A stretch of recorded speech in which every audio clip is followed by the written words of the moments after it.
یو محترم پوښتنه کړې ده، وایي بعضې خلکو خپل غاښونو ته د زینت او یا د عذر په سبب پوښونه ورکړي وي، نو د دغه پوښ سره غسل جواز لري که نه؟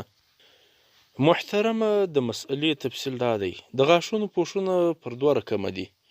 یو داسې پوښ وي چې ډاکټر ورته لګولی وي او د دغه پوښ لرې کول سخت او تکلیف او تواني وي، نو بیا لرې کول ضروري نه دي، بلکې غسل یې ورسره صحیح کیږي. او بل داسې پوښ ډاکټر ورته لګولی وي چې د نورو غاښونو سره یې تړلی نه وي او یا یې په غوښه کې ورته نصب کړی نه وي او لرې کول یې سخت او تکلیف نه وي، نو بیا یې لرې کول لازم دي، بیا غسل نه ورسره صحیح کیږي.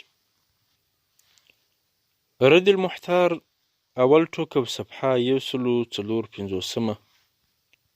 همداراز فتاوا دارالعلوم ذکریه دوهم ټوک او صفحه 10 او فتاوای حقانیه دوهم ټوک او صفحه 291. همداراز احسن الفتاوا اول ټوک او صفحه 538. همداراز فتاوا الصلاة اول ټوک او صفحه 180.